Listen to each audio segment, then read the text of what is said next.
इस news channel पर जो भी वक्ता ने कहा वह है उसकी अपनी राय है, जिसकी पुष्टि भी डेमोक्रेसी पोस्ट है।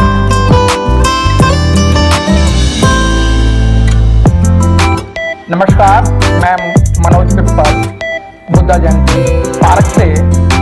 आज आप देख लें ये जो भीड़ है, अर्थात भीड़ जो है एक मेला है और इस मेला का आयोजन जो किया जाता है बड़े धूमधाम से किया जाता है। इस मेले के जो आयोजक हैं वह है CS भंडारी, पूर्व में प्रधानाचार्य रहे हैं और आए दिन लोगों को बौद्ध धर्म की दीक्षा देते हैं और बौद्ध धर्म पढ़ाया जाता है और आए दिन सेवा का प्रोग्राम करते हैं। आइए हम जानकारी लेते हैं कि जो मेला है इसका क्या उद्देश्य है। सर, आपका चैनल में आपका धन्यवाद, अभिनंदन। जय भीम, नमो बुद्धाय। सभी को जय भीम, नमो बुद्धाय। सर, ये बुद्ध परिवार मिलन जो मेला है आप हर साल कराते हैं और हर साल एक नया इतिहास और एक कीर्तिमान खड़ा करते हैं। सर, इस बार तो आपने आता भीड़ इकट्ठी कर दी है, क्या कारण है, इसका क्या उद्देश्य है? सभी को जय भीम, नमो बुद्धाय। और सबसे पहले मैं आपके चैनल को भी धन्यवाद देता हूं, क्योंकि आप सामाजिक तौर पर जो समस्याएं हैं उनके बारे में आप अपना क्वेश्चन उठाते रहते हैं और एक चैनल के माध्यम से समाज में जागरूकता पैदा होती है। आपने एक क्वेश्चन परिवार मिलन मेले पे किया। देखिए, सबसे पहले तो ये बताऊंगा मैं कि परिवार मिलन मेले का जो हमारा भीमारंभ है वो 30 साल पहले हुआ और आज जो हम ये मेला मना रहे हैं वो 30वां मेला है। इस मेले का प्रारंभ बुद्धिस्ट सोसाइटी ऑफ इंडिया के तत्वाधान में किया गया। उस समय हमारे तत्वलीन उपासक महाउपासक शांत स्वरूप बौद्ध जी दिल्ली प्रदेश के अध्यक्ष होते थे और पूरी संपूर्ण कार्यकारिणी थी। मैं भी उस कार्यकारिणी से संबंधित था और उन लोगों ने एक नया विचार रखा था इस मेले के लिए। उसमें 3-4 पॉइंट थे। एक सबसे बड़ा पॉइंट तो ये था कि जो हमारे बच्चे हैं, जो हमारी महिलाएं हैं, ये हमारे कार्यक्रमों में बहुत कम आती हैं जी। तो सबसे पहला ये बड़ा कार्यक्रम था कि भी अगर बच्चों आएंगे हमारे उस मेले में और महिलाएं आएंगी तो एक जागरूकता पैदा होगी उन बच्चों में। किसके हिसाब से? जैसे हमने बच्चों के लिए खेल रखे हैं, आप देख रहे हैं, रस्साकसी भी हो रही है, नाच गाने हो रहे हैं, ड्रम भी बज रहे हैं, ये सारे खेल, उसमें बच्चे भाग लेते हैं, लड़कियां भाग लेती हैं और महिलाएं भाग लेती हैं। ये सब लोग भाग लेते हैं और उन भाग लेने से उनमें एक उत्साह पैदा होता है। महिलाएं जो घर से नहीं निकलती, किसी कार्यक्रम में नहीं जाती, आप अभी 2 मिनट में रस्सा कैसे शुरू होने वाली है, आप उसमें देखिए रस्सा खींचेंगे, जान लगाएंगे और उसमें काम करेंगे। उसको विजेता जो होगा उसको हम पुरस्कार ये सारे रखे हुए हैं, ये हम आपको पुरस्कार देंगे। नंबर 1। दूसरा हमारा ये था कि हमारे समाज में जो बौद्ध लड़के और लड़कियां हैं, उनके शादी की बड़ी समस्या होती है। तो हमने सबसे पहला उद्देश्य ये बनाया था कि भाई जो लड़के लड़की और उनके परिवार आपस में राजी हैं और बिना दहेज के हम शादी कराना चाहते हैं, तो वहाँ पर हमने कई वर्षों में जो हमारे पास बायोडाटा आ जाता है और एग्री हो जाते हैं तो हम वहाँ शादी भी कराते हैं। पिछले साल भी वहाँ पर एक शादी कराई थी और सबकी सहमति थी और सभी ने कोऑपरेट किया था उसको। तो ये हमारा उद्देश्य है, ये भी उद्देश्य है। दूसरा जो हमारा सबसे बड़ा उद्देश्य है वो ये है कि भाई हम बहुत सारे प्रोग्राम करते हैं। शोभा यात्रा निकालते हैं, धम्म दर्पण, धम्म प्रवर्तन चक्र का कार्यक्रम करते हैं। हमारे सादर क्षेत्र के अध्यक्ष बैठे हैं मिस्टर ओम प्रकाश बौद्ध जी। यहाँ बहुत बड़ा एक जो अम्बेडकर जयंती का मेला है वो शोभा यात्रा निकलती है। तो दिल्ली में पहले तो अम्बेडकर भवन से निकलती है, डॉक्टर अम्बेडकर जन्मोत्सव कमेटी निकालती है और दिल्ली में दूसरा नंबर जो है वो हमारे बुद्ध पूर्णिमा के संडे को वो निकलता है। सर, मैं यहीं आ रहा हूँ सर, बौद्ध परिवार मिलन पे ही हम बात करेंगे अभी। पहले पूरी होंदो से तो जो निकलती है शोभा यात्रा, मेरा मतलब कहने का ये है, तात्पर्य ये है कि विचार गोष्ठी भी हमारी होती हैं, सब में महिला भागीदारी कम होती है, उनमें भागीदारी कम होती है जी। तो हमने ये प्रोग्राम बनाया कि भाई इस बहाने से हमारे पूरे परिवार आकर के वहाँ बैठें, आकर के मिलें। तो ये हमारा कार्यक्रम मुख्य उद्देश्य था। सर लोग जुड़े। सर इस बार जिस तरीके से आप एक नया कीर्तिमान रचते हैं कि आप शादियां भी कराते हैं और लोगों को वहाँ एक जिस तरीके का जो इच्छा होती है उस तरीके का मनोरंजन होता है, तो इस बार के जो प्रोग्राम है सर इसमें क्या खासियत रही? प्रोग्राम में खासियत तो देखिए डांस भी था, आपने देखा ढोल बजा था जी, जो हमारे शान स्वरूप बौद्ध जी के बच्चों के द्वारा वो ढोल लाया गया था, वो हमारा कार्यक्रम भी था। कला प्रतियोगिता हुई हमारी जी, जिसमें भगवान बुद्ध की फर्स्ट सेकंड थर्ड को भगवान बुद्ध की प्रतिमा दी गई। रस्साकशी म्यूजिकल प्रोग्राम हुआ, महिला पति पत्नी की दौड़ भी हुई। तो ये सारे कार्यक्रम हुए। और इसके अलावा हम जो स्टेज है हमारी, इस स्टेज पर अलग कार्यक्रम चलते हैं। जो भी छोटे बच्चा हो या बड़ा हो या पुरुष हो या महिला हो, सब अपने गीत सुनाते हैं बाबा साहब के ऊपर। तो ये भी हमारा जो गायन हुआ वो भी हमारा हुआ। और सबसे बड़ी बात यह है कि हमारे उसमें जो ये मेला लगा था, इसमें बहुत सारी स्टॉल थी, बुक्स की स्टॉल थी, और एक स्टॉल ऐसी थी जिसमें भगवान बुद्ध की प्रतिमा है वो बिक्री हो रही थी, छोटे से लेके बड़े तक। तो ये संदेश जो है हमारा जाता है, वो यही संदेश जाता है कि किस तरह से मेले के रूप में या किताबों की एंट्री के रूप में या प्रतिमाओं के रूप में हम अपने मिशन को पूरे समाज में किस प्रकार से फैलाएं, ये हमारा मुख्य उद्देश्य होता है इसका। भंडारी जी, जिस तरीके से आप देख रहे हैं कि पूरे देश भर के अंदर बाबा साहब की मूर्तियों को तोड़ा जाता है, भगवान गौतम बुद्ध की मूर्ति को भी क्षति पहुंचाई जाती है, और आप जैसे बुद्धिजीवी जो लोग हैं इस बौद्ध धर्म को बचाने के लिए आप तन मन धन से और बहुत मेहनत कर रहे हैं। लेकिन सर जिस तरीके से आज देश को आज़ाद हुए 75-76 साल हो गए हैं, लेकिन एक जो उमंग आनी चाहिए थी वो उस तरीके की उमंग नहीं आ रही है। आपका भी बहुत बड़ा एक जीवन आपने इस चीज़ में बिताया, लेकिन जो एक बौद्ध धर्म की एक चलन चलना था उस तरीके से नहीं चल पा रहा है। देखिए आपने दो क्वेश्चन किए हैं जी, एक साथ दो मिला के, तो मैं दोनों का अलग अलग जवाब दूंगा आपको।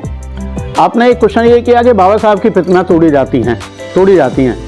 देखिए, जब एक कहावत है, काशीराम जी कहते थे कि पीट करके मेरे पास बात मत आना, पीट करके आना जी, पीट करके आना। नंबर 2, जब कोलू होता है और उस कोली में हम गन्ने को देते हैं, तो गन्ने को जब देते हैं तो जब वो पिसता है तब वो रस देता है। अगर उसे कितने भी करेगा रस नहीं देगा।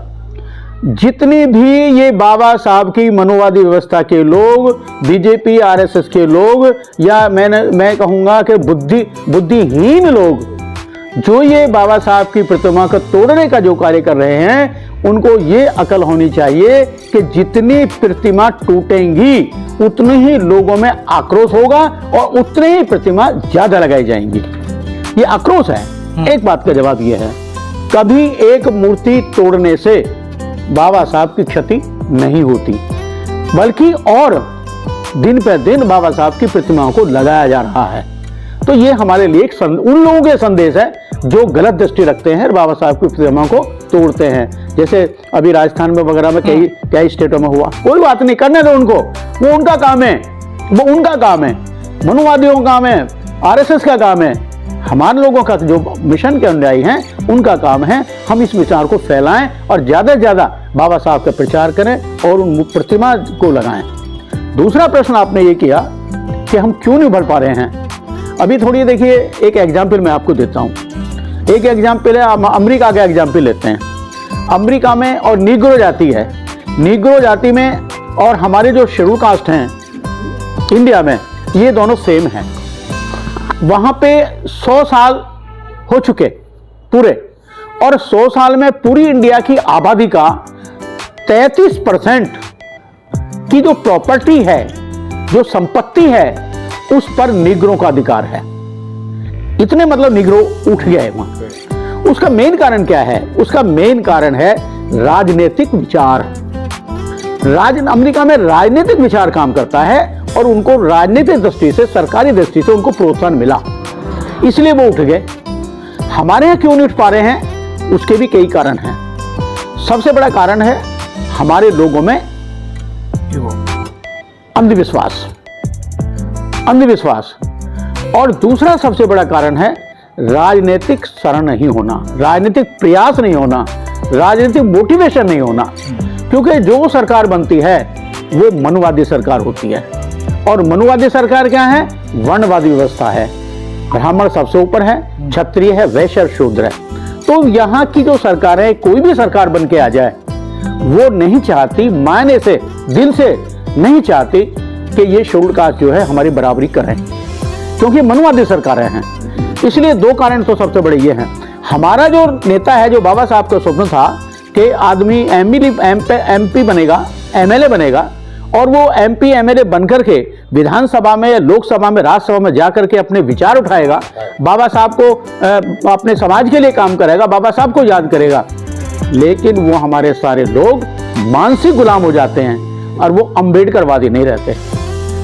वो अंबेडकरवादी ना रह करके मनुवादी व्यवस्था के साथ लग जाते हैं। जो व्यक्ति अंबेडकरवादी है, चाहे वो ऑफिसर है या 4th क्लास का आदमी है या अनपढ़ है, जो अंबेडकरवादी बन गया वो झुकने वाला नहीं है। और जो मनु व्यवस्था के लोग हैं, उनकी मानसिकता के गुलाम है वो लोग। जो हमारे जितने भी राजनेता हैं, सारे मानसिक के गुलाम हैं, क्योंकि जब तक पार्टी का आदेश नहीं होता, जब तक कुछ नहीं करते। कितने सारे काम हुए जो हमारे गृह मंत्री ने, जो उसका बाप दादे कभी स्वर्ग में नहीं गए, जो स्वर्ग का रास्ता दिखा रहा है, उसके बाप नहीं गया, कभी दादा नहीं गया, ना वो कभी जा पाएगा, अमित शाह, तो वो स्वर्ग का रास्ता दिखा रहा है। और जितने हमारे 133 एमपी बैठे हुए हैं, किसी की जबान तक नहीं खुली कि उसको जवाब दे दे, क्योंकि वो मानसिक गुलाम हैं, वन व्यवस्था के लोग हैं, अंबेडकरवादी नहीं है। विपक्षी सही, उसने क्वेश्चन उठाया, लेकिन उठाया तो सही, लोगों में जागृति तो आई।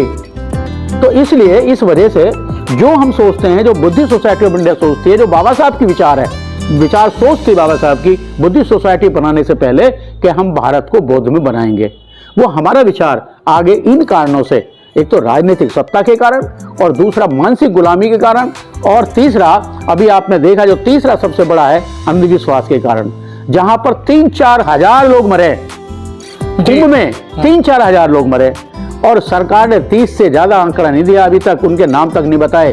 3 बार आग लगी टेंटों में, 2 बार पुल बहा, कितने काम हुए। यानी शंकराचार्य के खिलाफ बोला तो शंकराचार्य का टेंट भी जला दिया और पीटा भी उसको। तो ये मनुवादी व्यवस्था है सर। ये आप नहीं चाहती कि हम लोग विकास करें, ये हमारे कारण है, थोड़ी सी बाधा है। सर ये तो आपने सही गिनाया। क्या सर ये आप लोगों की कमियां नहीं रही हैं कि आपने बताया कि जो मानसिक उस पे उन्होंने असर डाला है और उनकी बुद्धि को मतलब एक धार्मिक तरफ को ले गए। सर जो हमारे पढ़े लिखे लोग थे, उनकी भी तो एक भूमिका बनती थी कि भाई हम उनको बौद्ध धर्म की बात बताएं, इन पाखंडवाद और अंधविश्वास से इन्हें दूर किया जाए। सर जब तक आप लोग उनके पास नहीं जाएंगे, और मैं सीधी सीधी बात करूं सर, हम भंते जी को बड़ा अच्छा सम्मान देते हैं, क्या भंते जी क्या उन लोग उन परिवारों के घरों में जाते हैं, बौद्ध धर्म की बातें उन्हें बताई जाती हैं क्या? देखिए अभी फिर वही 2 क्वेश्चन आ जाते हैं। पहला प्रश्न मैं आपका जवाब ये देता हूँ, बाबा साहब ने अपनी जबान से कहा है कि मुझे पढ़े लिखों ने धोखा दिया है, पढ़े लिखों ने धोखा दिया। 1956 में कहा था। अब वो बहुत बड़ी कहानी हो जाएगी, उसके बारे में बताने की आवश्यकता नहीं है, लेकिन मैं ये कहता हूँ कि जो हमारे वर्ग का IAS PCS बन जाता है या हाई पोस्ट पर पहुँच जाता है, उसका दिमाग एकदम बदल जाता है और वो सोचता है कि मैं तो इस समाज में आया ही नहीं था, इस समाज में था ही नहीं। और जब वो ये मानसिकता अपनी रखता है तो इस वजह से विकास नहीं हो पाता।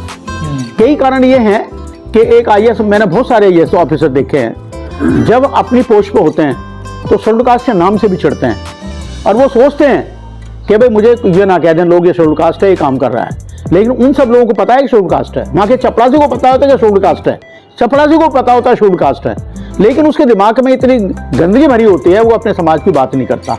ये सबसे बड़ा कारण है।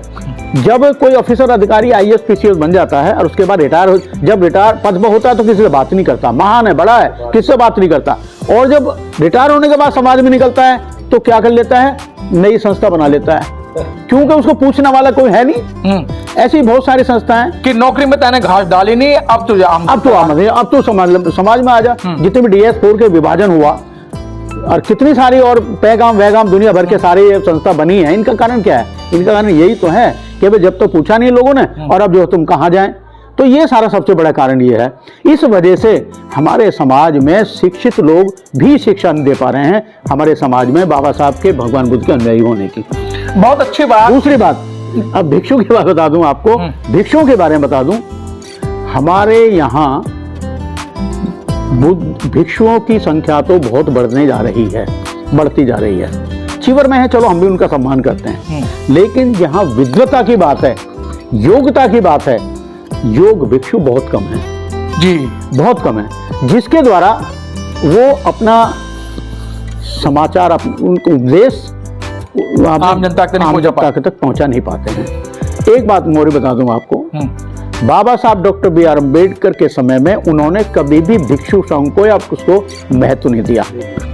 वो जानते थे कि हमारे भिक्षु कितने होशियार हैं, कितने पढ़े लिखे हैं, तभी तो उन्होंने भिक्षुओं को हटा करके बुद्धिस्ट सोसाइटी ऑफ इंडिया बनाई थी कि ये लोग समाज के हैं और ये भारत में बौद्ध धर्म का प्रचार करेंगे जी। तो उन्हें उन पर विश्वास नहीं था। आज भी ऐसा ही है। अब हम चीवर में हैं, हम तो उनको सम्मान तो करते ही करते हैं, लेकिन जो हमारे बौद्ध धर्म को बढ़ाने का उपदेश है, उद्देश्य है, वो पूर्ति नहीं हो पा रही है। इस कारण से हम लोग पिछड़े हुए हैं। बहुत अच्छी बात आपने सुना। C.S. भंडारी जी ने बहुत अच्छे विस्तार से बताया था कि जब भी देश के अंदर किस तरीके का इतिहास लिखा जाएगा था, उस इतिहास के अंदर C.S. भंडारी जैसे महान बुद्धि व्यक्तियों का कहीं न कहीं जिक्र जरूर होगा। क्यों? सरकार भी चाहती हैं और पढ़े लिखे लोग भी चाहते हैं कि बौद्ध धर्म आगे ना बढ़े, लेकिन C.S. भंडारी जैसे जो लोग, बुद्धिजीवी लोग हैं, ये बौद्ध धर्म को पीछे नहीं हटने देंगे। जब तक शरीर में जान रहेगी, लोगों को जागरूक करते रहेंगे। इन सब चीज़ों को लेके आए दिन जो भंडारी जी जो प्रोग्राम करते हैं, चाहे बौद्ध परिवार मिलन का प्रोग्राम हो या अन्य कोई प्रोग्राम हो, हर बाबा साहब से संबंधित या गौतम बुद्ध से संबंधित जो भी प्रोग्राम होते हैं, वो पब्लिक तक उस प्रोग्रामों को पहुंचाते हैं और पब्लिक तक एक विचारधारा जो आती है उसको पहुंचाया जाता है। काफ़ी लोग भंडारी जी ने बुद्धिस्ट बना दिए। हर साल कई सौ लोगों को दीक्षा दिलवाते हैं, और दीक्षा ही नहीं, उनका 8-8 दिन का, 10-10 दिन का एक श्राम रेड कहते, क्या कहते हैं सर, श्राम रेड की भी ट्रेनिंग दिलाई जाती है। तो साथियों, बौद्ध धर्म के अंदर कितने फायदे हैं आपको बता दिया। और एक बात मैं और कहनी चाहूंगा, बौद्ध धर्म की विशेषता क्या है। अभी आपने आज के पेपर में पढ़ा होगा, मोदी अमेरिका गया, राष्ट्रपति से ट्रंप से मिला, फ्रांस गया, वहां मिला, और अंत में जब यूक्रेन का और रूस का ये 2-3 युद्ध चल रहे हैं, जब इस पर निष्कर्ष निकालने की बात आई तो मोदी ने कहा कि आज के युग में गौतम बुद्ध की शिक्षाओं का होना आवश्यक है। हमारे पास लेटर है। जो व्यक्ति राम को लाए हैं, हम आएंगे, हम राम को लाए हैं, जय हनुमान, सारे भारत में राम ही राम, राम ही राम है। वो व्यक्ति इस शब्द को कहता है, इस लाइन को कहता है। हमें गर्व है अपने तथागत भगवान बुद्ध पर, बाबा साहब पर, कि जो ये कहता है कि आज के इस क्रांतिकारी आतंकवादी युग में भगवान बुद्ध के विचारों की आवश्यकता है। तो हम समझते हैं कि वास्तव में हमारे तथागत बुद्ध जो हैं, वो इस वर्ल्ड के फेम के एक महान उपदेशक, महामानव हैं, और उनके साथ बाबा साहब डॉक्टर B.R. अम्बेडकर भी महामानव हैं।